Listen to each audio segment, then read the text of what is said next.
38. 5 minutes later, they were all safely down, and James was excitedly telling his story to a group of flabbergasted officials. And suddenly, everyone who had come over on the Peach was a hero. They were all escorted to the steps of City Hall, where the mayor of New York made a speech of welcome. And while he was doing this, 100 steeplejacks, I don't know what those are, armed with ropes and ladders and pulleys, swarmed up to the top of the Empire State Building and lifted the giant Peach off the spike and lowered it to the ground. Then the mayor shouted, "We must now have a ticker tape parade for our wonderful visitors." That's like a confetti parade where they drive through the big buildings in New York. So here's the tall buildings, right? And here's the street down below. And they drive there, and everyone throws little bits of paper down. And so a procession was formed, and in the leading car, which was an enormous open limousine, sat James with all his friends. Next came the giant Peach itself. Here we go.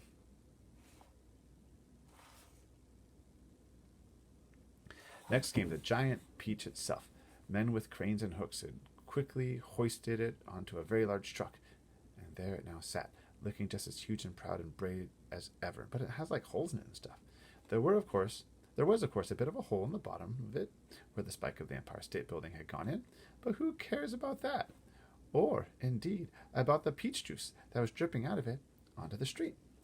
Behind the Peach, skidding about all over the place, in the peach juice, came the mayor's limousine. And behind the mayor's limousine came about 20 other limousines carrying all the important people in the city.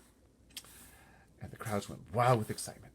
They lined the streets, and they leaned out of the windows of the skyscrapers, cheering and yelling and screaming and clapping and throwing out bits of white paper and ticker tape. And James and his friends stood up in their car and waved back at them as they went by. Then a rather curious thing happened. The procession was moving slowly along Fifth Avenue when suddenly a little girl in a red dress ran out from the crowd and shouted, "Oh, James, James, could I please have just a tiny taste of your marvelous peach?" "Help yourself," James shouted back. "Eat all you want. It won't keep forever anyway." No sooner had he said that than about 50 other children exploded out of the crowd and came running onto the street. "Can we have some too?" they cried.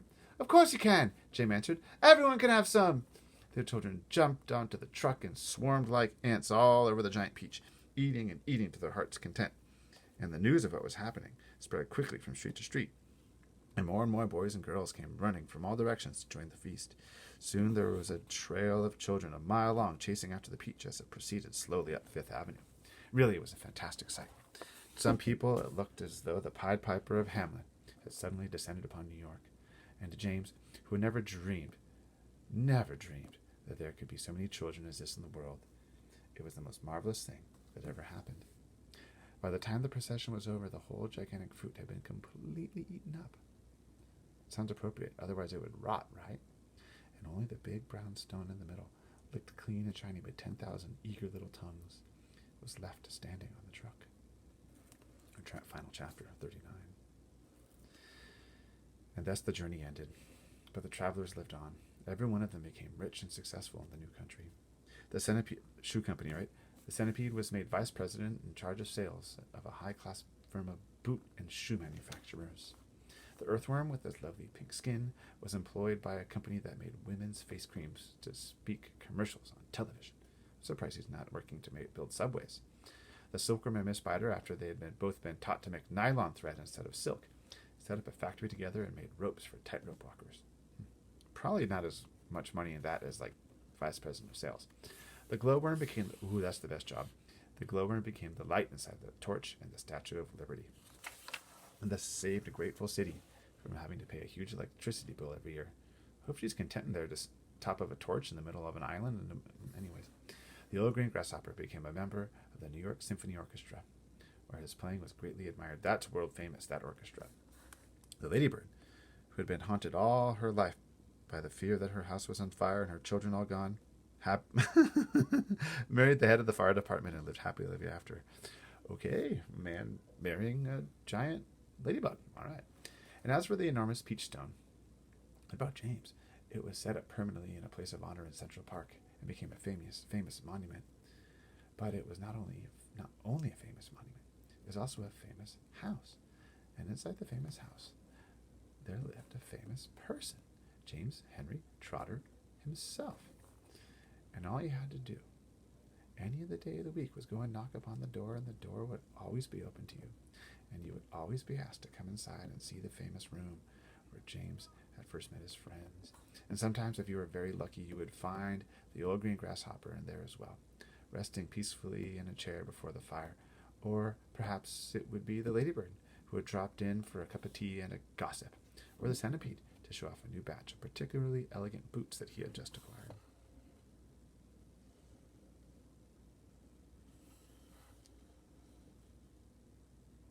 Oh, James has friends.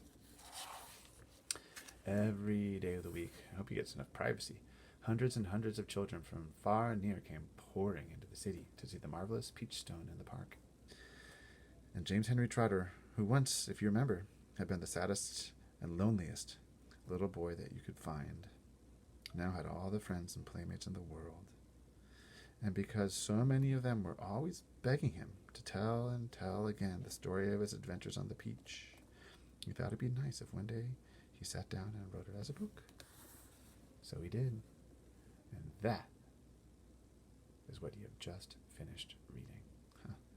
The ending is really similar to the BFGs, isn't it? Really similar. They both end up in a little house, end up famous, they both end up authors. They both end up, think about it, the BFG is lonely, uneducated. James is lonely, no friends. They end up almost celebrities. Anyways, that's the end. Thanks for sharing it with me.